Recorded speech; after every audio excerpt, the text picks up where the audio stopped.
TV ప్రేక్షకులకు నమస్కారం. గోమాత విశ్వమాత కార్యక్రమానికి స్వాగతం, సుస్వాగతం. గావో విశ్వసమాతరః, గోమాత మనందరి తల్లి. గోమాత విశ్వమాత 33 కోట్ల మంది దేవతలు కొలువై ఉన్నటువంటి గోమాత యొక్క విశిష్టతను తెలియచేయడానికి మనతో పాటు లైవ్లో సిద్ధంగా ఉన్నారు శ్రీ శంకర విద్యావారధి గో సంరక్షణ చారిటబుల్ ట్రస్ట్ వ్యవస్థాపకులు, పర్యావరణ ప్రేమికులు, గోసేవకులు శ్రీ కుప్ప శ్రీనివాస్ ప్రసాద్ గారు. వారిని అడిగి మరిన్ని విషయాలు తెలుసుకుందాం. నమస్కారం. నమస్కారం గురుగారు, మహాశివరాత్రి వస్తుంది, రేపు మహాశివరాత్రి.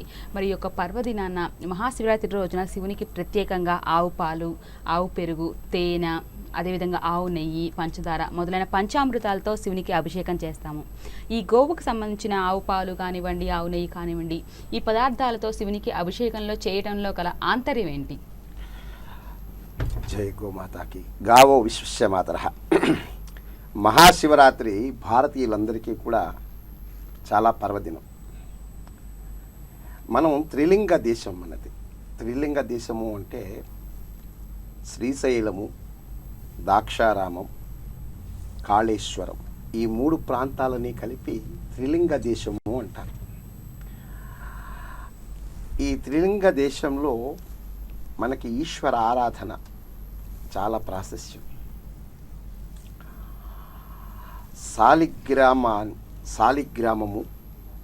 శాలిగ్రామాన్ని శివుడు అంటారు. ఈ శాలిగ్రామాలు మనకు ఎక్కడ దొరుకుతాయి? గండకీ నది, నర్మదా నదుల్లో ఈ శాలిగ్రామ శిలలు. ఇది ఒక సముద్రపు జీవి. వేల సంవత్సరాలు ఆ పరిణామ క్రమంలో సిలికాన్ డయాక్సైడ్గా ఈ శిలలు తయారవుతాయి. మన ఋషులు, మన పూర్వులు అనేక పరిశోధనలు గాంచి ఈ శిలలకి అభిషేకము అంటే మానవుడి యొక్క ఆరోగ్య శాస్త్రాన్ని ఏ విధంగా చేయవచ్చు, అసలు ఎందుకు మనం మహాశివరాత్రి జరుపుకుంటున్నాం? మహాశివరాత్రి అంటే లింగోద్భవ కాలము అంటారు. ఈ లింగోద్భవ కాలం అర్ధరాత్రి 12 గంటలకు జరుగుతుంది. రాత్రి అంటే చీకటి, చీకటి అంటే అజ్ఞానము. రాత్రి చీకటిలో మనకేం కావాలి? దీపం కావాలి. అజ్ఞానంలో ఏం కావాలి? జ్ఞానం కావాలి. జ్ఞాన జ్యోతిని వెలిగించాలి. అంటే శివరాత్రి ప్రతి మాసంలోనూ కృష్ణపక్షములో చతుర్దశిలో మాస శివరాత్రిగా మనం చేసుకుంటూ ఉంటాం. అయితే సంవత్సరంలో మాఘమాసం, మఖా నక్షత్రయుక్తంగా వచ్చే మాఘమాసంలో ఈ చతుర్దశి రోజున మహాశివరాత్రి దినంగా చేస్తాం. ఇది శిశిర ఋతువుకు సంబంధించింది. అంటే మనకి సృష్టిలో 3 ధర్మాలు ఉన్నాయి. ఈ 3 ధర్మాలు ఏమిటి? సృష్టి, స్థితి, లయాలు. సృష్టి, స్థితి, లయాలకి కారణం బ్రహ్మ, విష్ణు, మహేశ్వరులు. ఈ లయము అంటే ఏమిటి? లయించటము అంటే సృష్టి యొక్క చివరి దశ. అంటే మానవ జీవితంలో బాల్య, యవ్వన, కౌమార, వార్ధక్యాలు అయిపోయిన తర్వాత మరణం ఎలాగైతే సంభవిస్తుందో సృష్టిలో కూడా లయించటము అనేది జరుగుతుంది. ఈ శిశిర ఋతువులో ప్రకృతి ఎంత ఆకులు రాలిపోవటం, తర్వాత ఈ పశుపక్షాదులకి వాటి యొక్క ఈకలు, రెక్కలు, వాటి యొక్క జంతువుల మీద ఉండే ఆ యొక్క ఇవి రాలిపోవటం, మన శరీరంలో కూడా మనం గనక నిశితంగా గమనిస్తే మన శరీరంలో పొరలు ఊడిపోవటం, ఇదంతా లయించటం. ఈ విధంగా అంటే ఒక చలి, ఇంతకుముందు మనం చలిని పొంది చలి నుంచి మళ్ళీ మనం ఉష్ణానికి పొందుతున్నాం. మకరంలోకి వచ్చి మకర సంక్రాంతి జరిగిన తర్వాత, మకర సంక్రమణ తర్వాత సూర్యగమనం మారుతుంది.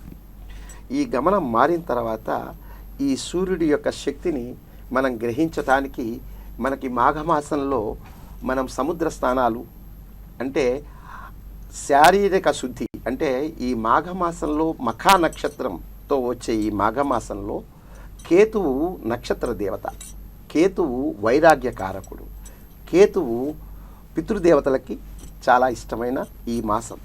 కాబట్టి ఇలాంటి మాసంలో మనం ఏం చేస్తూ ఉంటామంటే మహాశివరాత్రి అనే దానిలో మనము అభిషేకము, ఉపవాసము, జాగరణ అని 3 కార్యక్రమాలు చేస్తూ ఉంటాం. అభిషేకం శివుడికి ఏం చేస్తాం? గంగతో అభిషేకం చేస్తాం. గంగాభిషేకం మనం ఫిజికల్గా చేస్తాం. చేయవలసింది ఏమిటి అంటే మనం జ్ఞాన గంగని, మన ఆత్మ అన్వేషణ, మన ఆత్మే జీవుడే శివుడు. ఈ శివతత్వానికి ఆత్మతత్వాన్ని బోధించటమే అభిషేకం. వైజ్ఞానిక పరంగా అంటే ఆధ్యాత్మిక పరంగా మనం అర్థం చేసుకోవాలంటే. రెండవది ఉపవాసము అంటే అంటే దగ్గరగా వాసము చేయట, అంటే ఆహారానికి దూరంగా ఉండమంటం కాదు. ఈ యొక్క బ్రహ్మతత్వానికి ఆత్మతత్వానికి దగ్గరగా ఉండటమే ఉపవాసం యొక్క లక్షణం. తర్వాత జాగరణ అంటే ఏంటంటే భగవంతుడు మనం ఎన్నో జన్మలు ఎత్తి వచ్చాం, మనం ఆత్మ ఉన్నది మనకి. ఈ ఆత్మకి కామక్రోధాలనే ఇద్దరు గజ దొంగలు మన ఆత్మని, కామక్రోధాలు మన సుఖశాంతులనే అమృతమైన ఈశ్వరుడు ఇచ్చిన వస్తువుల్ని దొంగిలిస్తున్నారు. కాబట్టి ఈ శివరాత్రి రోజున మనం ఏం చేయాలి అంటే ఈ ఆత్మజ్యోతిని వెలిగించి అజ్ఞానాన్ని పక్కకు తోసి ఈ కామక్రోధాదుల్ని పక్కకు తోసి ఈ విధంగా ఆత్మ ఉన్నతికి అభ్యుదయానికి మనం చేసే ఈ కార్యక్రమాన్ని జాగరణ అంటారు. కాబట్టి శివరాత్రి రోజున మనం చేసే ఉపవాసాన్ని కానీ, జాగరణ కానీ, అభిషేకం కానీ, దీనిలో ప్రశ్నించారు ఆవు యొక్క విశిష్టత ఏమి. ఆవు యొక్క విశిష్టత ఏమి అంటే గోమాత, విశ్వమాత విశ్వేశ్వరుడికి ఎలా ఉపయోగపడుతోంది అంటే ఈ శాలిగ్రామ శిలల మీద ఆవు పాలు, ఆవు పెరుగు, ఆవు నెయ్యి, చక్కెర, ఇవన్నీ కూడా చక్కెర, తేనె, ఇవి పంచ అమృతాలు. ఇవి అమృత తత్వాన్ని, అమృత సిద్ధిని కలిగించేవి. వీటితో పాటు అరటి పండు, అరటి, ఆవు రెండు ఒకటే. అంటే అరటిలో ఎటువంటి వేస్ట్ మనం చూడలేం. ఎందుకంటే ఆ అరటి చెట్టు అన్ని రకాల ఉపయోగపడుతుంది. చివరికి ఆకు కాదు, లోపల దూట దగ్గర నుంచి అన్ని రకాల ఉపయోగపడుతుంది. దాని యొక్క నారు, దాని నుంచి వచ్చే ఇది కూడా మనకు అన్నిటికీ ఉపయోగపడుతుంది. అలాగే ఆవు కూడా అలాగే ఉపయోగపడుతుంది. అరటి పండుని, కొబ్బరి నీళ్ళని, ఇవన్నిటినీ కలిపి శివుడి మీద అభిషేకం చేసి ఆ అభిషేక తీర్థం ఏదైతే మనం పుచ్చుకుంటామో ఈ శివరాత్రి రోజునే కాదండి, ప్రతి అనునిత్యము చేసేట్లయితే వీటిల్లో ఉండే పోషక పదార్థాలు, ఆవు పాలల్లో 101 రకాల పోషక పదార్థాలు ఉన్నాయి. ఈ అరటి పండులోను, మన కొబ్బరి నీళ్ళలోనూ పొటాషియం ఉంటుంది. ఇవన్నీ కూడా మనం రోజు మందుల ద్వారా మనం ఆరోగ్యాన్ని తెచ్చుకోలేము. కానీ మన వైజ్ఞానికులు, మన ఋషులు మనకిచ్చిన వరం ఏమిటి అంటే మనకి ఒక ఆచార క్రమాన్ని, సాంప్రదాయాన్ని ఇచ్చారు. గుళ్ళల్లోకి పోతే ఈ అభిషేకించిన తీర్థం ఇవ్వటం మూలాన మనము ఆరోగ్యాన్ని మనం కాపాడుకోగలుగుతాం. అందులో ఈ మాఘమాసంలో మనకి శ్వాసకోశల బాధలు ఉంటాయి. ఎందుకంటే చలి నుంచి మళ్ళీ మనం ఇంకొక వేసంకాలం వైపుకు వెళుతున్నాం.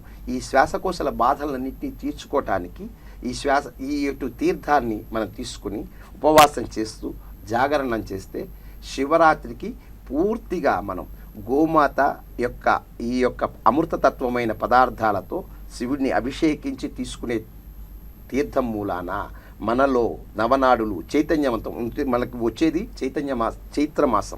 చైత్రమాసంలో రావలసిన చైతన్యం అంటే లయం లేనిది సృష్టి లేదు, సృష్టి లేనిది స్థితి లేదు, స్థితి లేనిది లయం లేదు. కాబట్టి ఈ బ్రహ్మ విష్ణు మహేశ్వరులు అనే 3 పదార్థాలు, ఈ 3 విషయాలని మనము ఈ శివరాత్రి రోజున ఈ గోమాతతో అనుసంధానమైనదే శివరాత్రి. కాబట్టి శివదర్శనమే కాదు, మనం గోదర్శనం కూడా చేసుకోవాలి, గోవుని కూడా పూజించాలి. గోవు అంటే ఇది మూలం, గోవు లేనిది శివాభిషేకం కాదు. కాబట్టి గోవుని కూడా మనం ఆరాధిస్తూ గోవు ద్వారా వచ్చే ఈ ఉత్పత్తులతో మనం ఆరోగ్యాన్ని, ఆర్థికంగాను, ఆధ్యాత్మిక దృష్టిని మనం కలిగి ఉండటానికే ఈ శివరాత్రి పర్వదినాన్ని మనం చేసుకుంటున్నాం.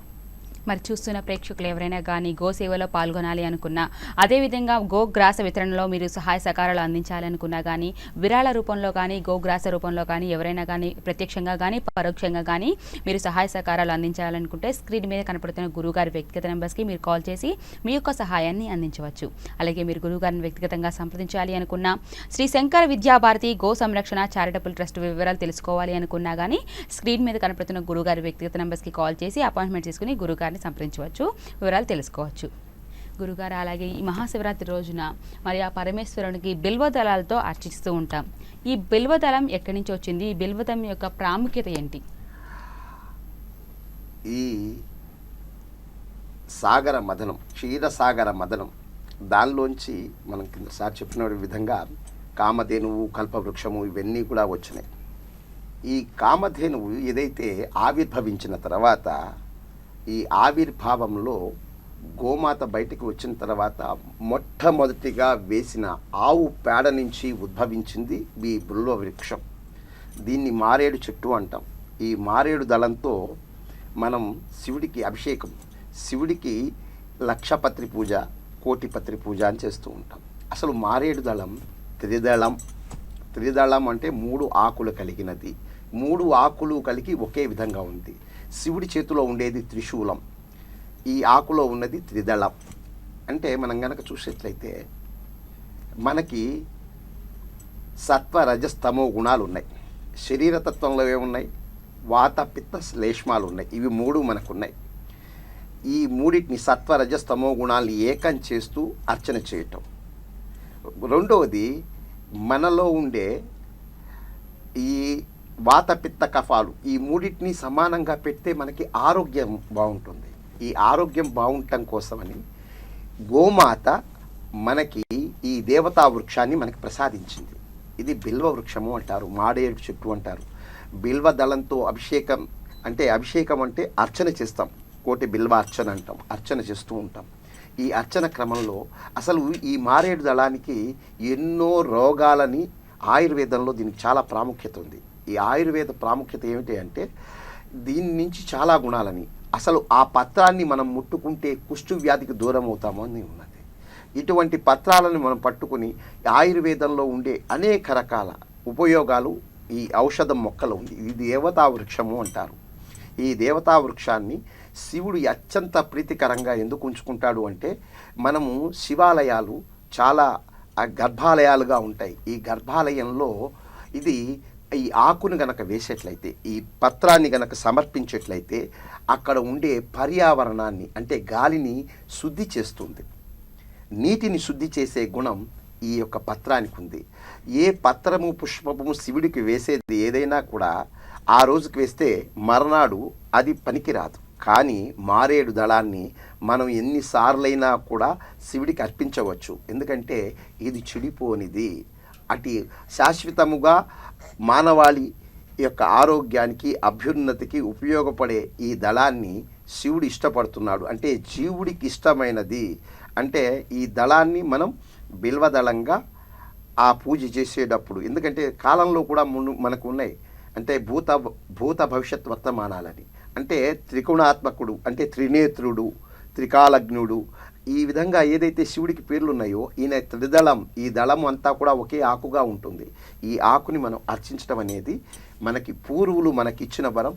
గోమాత మనకిచ్చిన వరప్రదాయిని కాబట్టి మన సౌభాగ్యాన్ని, మన ఆరోగ్యాన్ని, ఆవు అందరిది కాబట్టి ఆరోగ్యం సర్వహితకారి కాబట్టి గోమాత మనకి ఇచ్చినదే ఈ బిల్వ వృక్షం. ఇది మనం శివుడికి అభిషేకం చేస్తున్నప్పుడు ఈ అర్చనా క్రమంలో దీన్ని బిల్వ వృక్షాన్ని వాడతాం. జై గోమాత. గురుగారు, మరిన్ని విషయాలు తెలుసుకునే ముందు ఒక కాలర్ ఉన్నారండి, వారితో మాట్లాడదాం. హలో హలో, నమస్కారం అండి. గోమాత విశ్వమాత కార్యక్రమానికి స్వాగతం. మీ పేరు?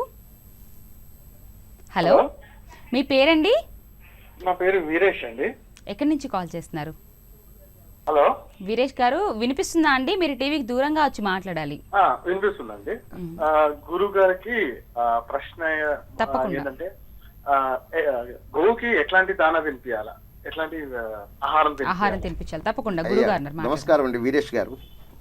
నమస్కారం సార్. నమస్కారం. మనము ఏదైతే మానవుడు భుజించనిది అంటే ఇప్పుడు గడ్డి ఉంది, గడ్డి పైన వచ్చే ధాన్యం మనం దానిలో వచ్చే బియ్యాన్ని మనం తీసుకుని తింటాం.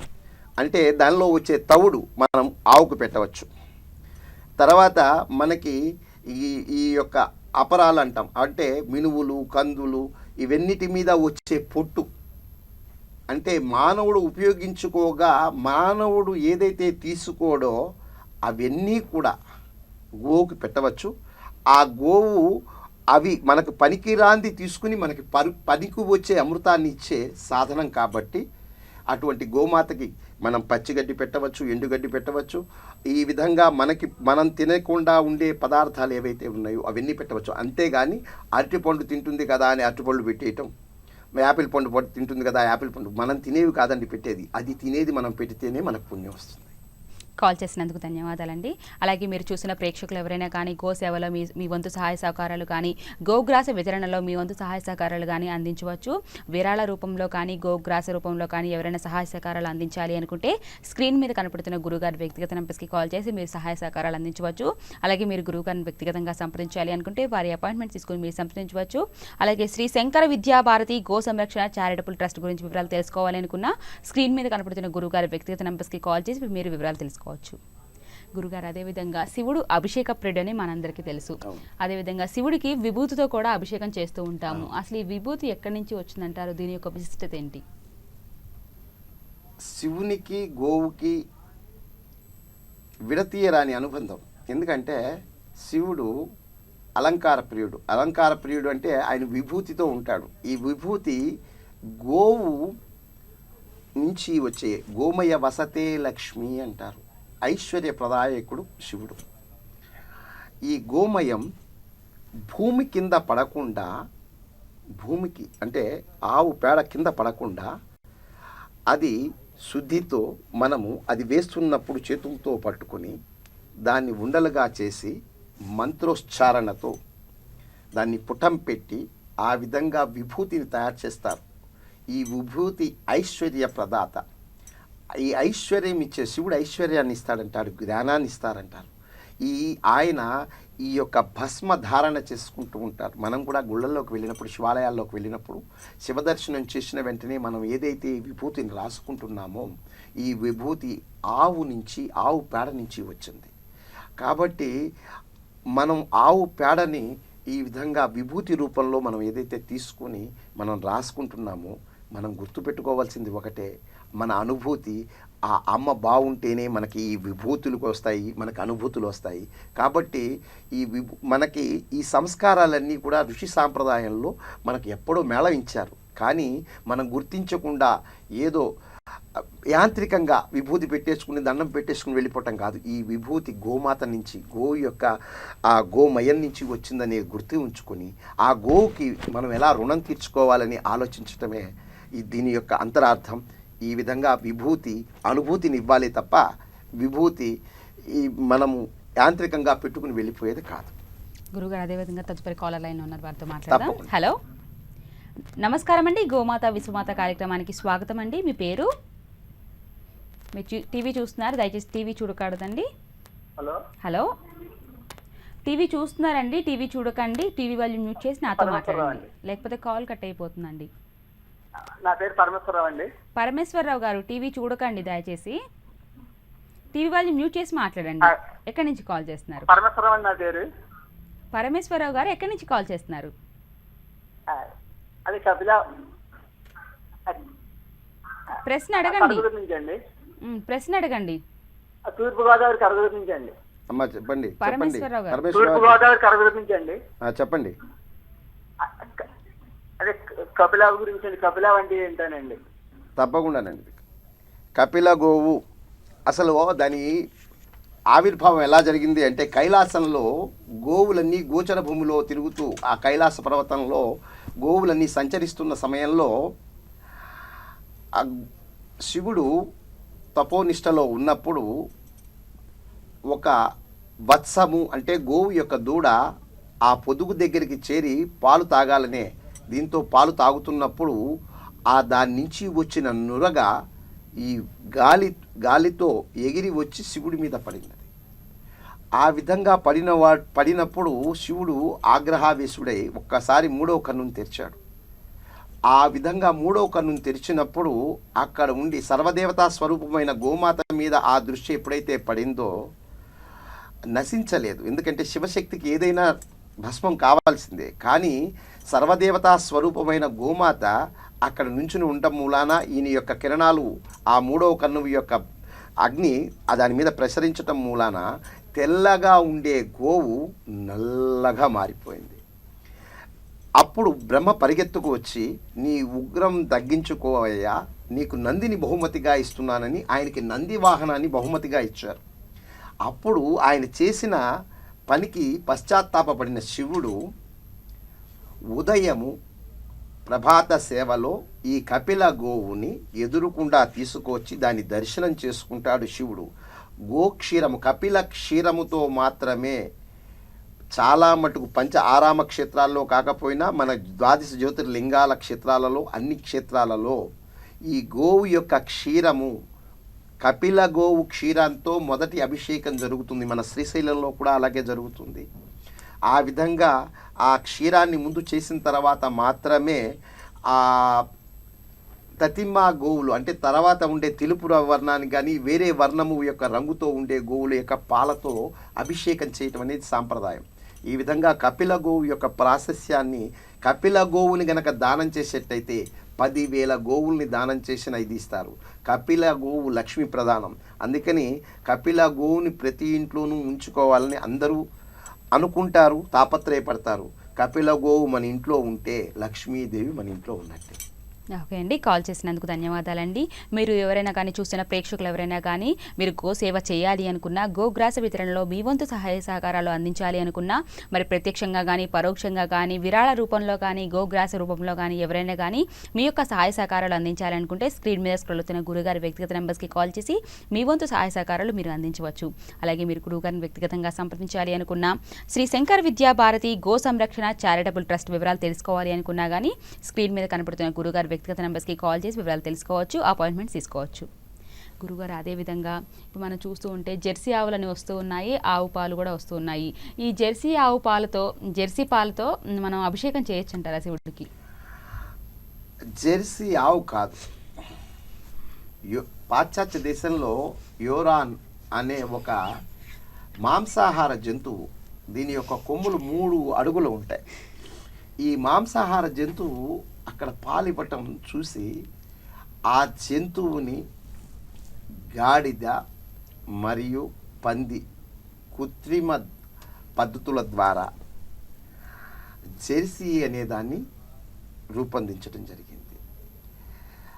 ఈ జెర్సీ ఎక్కువ పాలు ఇస్తుంది. ఎందుకంటే గంగి గోవు పాలు గరిటెడైనను చాలు, కడవడైననేమి కరము పాలు అంటారు. అది కరము, అది గాడిదకి పందికి సంకరం చెందింది. ఇటువంటి పాలతో మనం గనక అభిషేకం చేసేట్లయితే ఎటువంటి పుణ్యం వస్తుందో, అది పుణ్యమే కాదు మహాపాపం కూడా కలుగుతుంది. దేశీయ గంగి గోవు పాలు, మనకి మోపురం ఉన్న దేశీయ జాతి గోవు పాలతోనే అభిషేకం చేయాలి. అలా గనక కాకుండా గనక ఏదో దొరికిన పాలతో గనక మనం అభిషేకం గనక చేసినట్లయితే శాస్త్ర విరుద్ధమే తప్ప శాస్త్ర సమ్మతం కాదు. ఓకే గురుగారు, అదేవిధంగా మీ యొక్క అమూల్యమైన సందేశాన్ని మా ప్రేక్షకులకు వివరించండి. శంకర విద్యాభారతి గో సంరక్షణ చారిటబుల్ ట్రస్ట్ ఈ గో సంరక్షణ గో ప్రచారాన్ని ముందుకు తీసుకువెళ్తంలో మీ అందరి యొక్క సహాయ సహకారాలని అర్థిస్తున్నాం. ఎందుకంటే వేసంకాలం, గ్రాసం కొరత, నీటి ఎద్దడి, పాతాళానికి వెళ్ళిపోయిన నీరు, ఇలాంటి పరిస్థితుల్లో గో సంరక్షణ రైతులకు కానీ గోశాలలకు కానీ ఇండివిజువల్గా ఉన్న వాళ్ళకి కానీ చాలా వ్యవస్థలో చాలా కష్టాలు వస్తున్నాయి. కాబట్టి ఈ గోవుల్ని సంరక్షించాలి అనుకున్నప్పుడు ప్రతి ఒక్కళ్ళు తన వంతుగా గ్రాస రూపంలో కానీ విరాళాల రూపంలో కానీ గోశాలలన్నిటికీ కూడా ఇది మన అందరి బాధ్యత. ఎందుకంటే గోరక్షణ లేనిది, రేపు శివరాత్రి అందరం చేసుకోవాలంటే గోక్షీరం కావాలి, గోక్షీరం కావాలి, గోదది కావాలి, పెరుగు కావాలి, తర్వాత నెయ్యి కావాలి.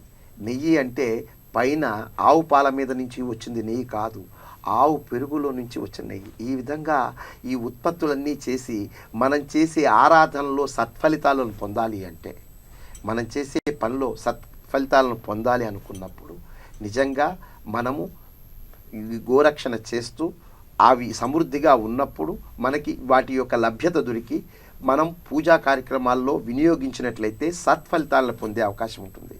ఇవాళ గోవులు క్షీణించటం మూలాన మన భారతదేశంలో గోవులు, మన తెలుగు 2 రాష్ట్రాల్లో కూడా రోజుకి 3-4 వేల ఆవులు వధింపబడుతున్నాయి. కాబట్టి గోరక్షణ అందరి లక్ష్యం కావాలి, గోవుల్ని రక్షించుకోవాలి. కాబట్టి ఇటువంటి గోశాలలకి, గోవులు రోడ్ల మీద తిరుగుతున్నా కూడా వాటికి నీరు అందించండి, పశుపక్షాదులకి ఇళ్ల మీద నీళ్లు పెట్టండి, కాస్త ధాన్యమో ఏదో వేయండి. ఎందుకంటే వేసంకాలం అవి ఎవరిని అడగలేవు, మూగజీవులు. జీవరాశి అంతమైపోతే మానవ జాతి నాశనం తప్పదు.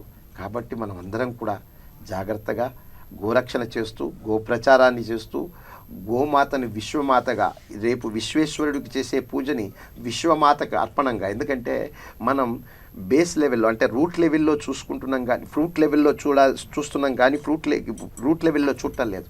రూట్ లెవెల్లో చూడండి, గోమాత లేనిది విశ్వేశ్వరుడికి ఈ విధంగా అర్చన కార్యక్రమం జరగదు. కాబట్టి మీ అందరికీ శివరాత్రి శుభాకాంక్షలు తెలియచేసుకుంటూ అందరూ కూడా గో దర్శనాన్ని చేయండి, శివ దర్శనాన్ని చేయండి, గోమాత విశిష్టతను తెలుసుకోండి, ఎందుకు ఇది చేస్తున్నామని మీరు తర్కించుకోండి, తెలిసిన విషయాలు 10 మందికి పంచుకోండి, గోమాతను రక్షించుకుందాం, విశ్వాన్ని మనమంతా కాపాడుకుందాం.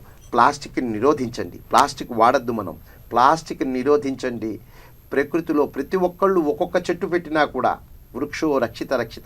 మనం వృక్షాలను గనక నాటి పెట్టేట్టయితే దేవతా వృక్షాలు పెట్టచ్చు, నీడనిచ్చే వృక్షాలు పెట్టచ్చు, ఇవంతా మానవాళి మనుగడకి ఉపయోగపడేవి తప్ప, లేకపోతే మనకి జరిగే ఈ విపత్కరమైన పరిస్థితులు. ఎందుకంటే ప్రకృతి వైపరీత్యాలు అంటున్నాం, ఈ ప్రకృతి వైపరీత్యాల నుంచి తప్పించుకోవాలంటే ప్రకృతిని రక్షించుకోవాల్సిన బాధ్యత ప్రతి ఒక్కరి మీద ఉంది.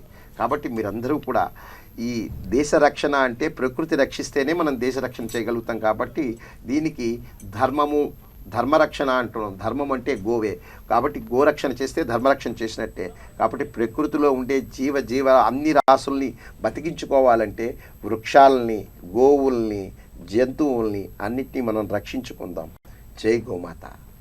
మరి చూస్తున్న ప్రేక్షకులు మీరందరూ కూడా మరి గోసేవలో మీరు పాల్గొనాలి అనుకున్న, గోసేవను ఎవరైనా చేయాలి అనుకున్నా కానీ, అదేవిధంగా గోగ్రాస వితరణలో మీ వంతు సహాయ సహకారాలు మీరు అందించాలి అనుకున్నా, అంటే విరాళ రూపంలో కానీ, గోగ్రాస రూపంలో కానీ, మరే ఇతర రూపంలో కానీ మీరు గోసేవ చేయాలనుకున్నా కానీ, గోగ్రాస రూపంలో కానీ ఎవరైనా కానీ సహాయ సహకారాలు అందించవచ్చు. మరి మీ యొక్క సహాయ సహకారాలు అందించి గోవులను కాపాడండి. అదేవిధంగా స్క్రీన్ మీద కనపడుతున్న గురువుగారి వ్యక్తిగత నెంబర్స్కి కాల్ చేసి మీ యొక్క సహాయ సహకారాలు అందించవచ్చు. అలాగే మీరు గురువుగారిని వ్యక్తిగతంగా సంప్రదించాలి అనుకుంటే వారి అపాయింట్మెంట్ తీసుకుని మీరు సంప్రదించవచ్చు. స్క్రీన్ మీద కనపడుతున్న గురువుగారి వ్యక్తిగత నెంబర్స్కి కాల్ చేసి అపాయింట్మెంట్ తీసుకుని గురువుగారిని సంప్రదించవచ్చు. అలాగే శ్రీ శంకర విద్యాభారతి గో సంరక్షణ చారిటబుల్ ట్రస్ట్ గురించి మీరు వివరాలు ఎవరైనా తెలుసుకోవాలి అనుకున్నా కానీ అలాంటి వారందరూ కూడా స్క్రీన్ మీద కనపడుతున్న గురువుగారి వ్యక్తిగత నెంబర్స్కి కాల్ చేసి మీరు వివరాలు తెలుసుకోవచ్చు. గురుగారు, మీ యొక్క అమూల్యమైన సమయాన్ని మా పూజ టీవీ ప్రేక్షకులకు అందించి గోమాత యొక్క విశిష్టతను గురించి, అదేవిధంగా కపిల గోవు గురించి, మహాశివరాత్రి రోజున మరి ఆచరించాల్సిన నియమాల గురించి ఎన్నో విలువైన విషయాలను మా ప్రేక్షకులందరికీ కూడా తెలియజేశారు. ధన్యవాదాలు. జై గోమాత.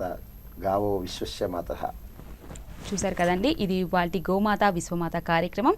మరో కార్యక్రమంలో మళ్ళీ కలుద్దాం. అంతవరకు సెలవు. నమస్కారం.